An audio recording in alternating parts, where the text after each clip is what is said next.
It is a strange, quiet kind of pain. You can see their coldness. You can recognize their arrogance, their dismissiveness, or the way they seem emotionally small. You don't even like them. Yet a part of you stays awake at night, rehearsing an argument you'll never have, hoping for a nod of approval you don't even truly want.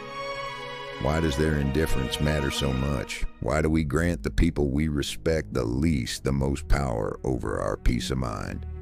Today we're looking into the approval trap and why your heart is trying to solve a puzzle that was never meant to be finished. Consider a woman named Clara. She has a colleague, Margaret, who's never openly cruel but always slightly distant. A colder tone, a delayed smile, a look that says, "You're not quite enough." Clara leaves every interaction thinking, I don't even like her, so why do I care?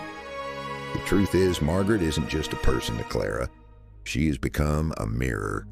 When someone's disapproval touches a deep, old insecurity, they stop being an individual and start being a reflection of our worst fears.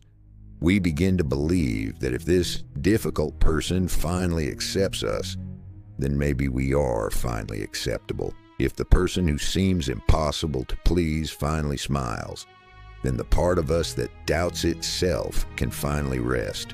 We aren't seeking their love. We are seeking a symbolic victory over our own self-doubt. This pattern often begins earlier than we realize. If you grew up in an environment where love felt like a prize to be earned, where attention was inconsistent or performance-based, then emotionally unavailable feels like home. To the subconscious mind, a kind person is easy, but a critical person is a challenge. We are drawn to the one who withholds warmth because they represent the original wound we are still trying to heal. We think, if I can win over the one who rarely chooses anyone, then I must be truly special. But here's the trap. People who are committed to staying superior or emotionally closed are the worst place to look for healing. Chasing their approval is like trying to draw water from a dry well. You aren't thirsty because you lack water. You're thirsty because you're standing in the wrong place. Real freedom doesn't come from finally being chosen by the critic. It comes from understanding why you made their validation sacred in the first place. Ask yourself, what does this person represent to me? Who do they remind me of?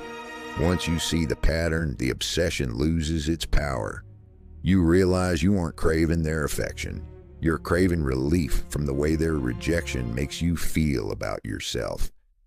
As Brené Brown famously said, fitting in is being accepted for being like everyone else. Belonging is being accepted for being you.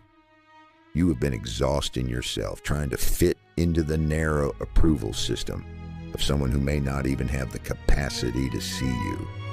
Peace begins the moment you stop treating someone else's indifference as a truth about your worth. You can see someone clearly dislike their energy and still refuse to let them be the judge of your identity. You don't need to win.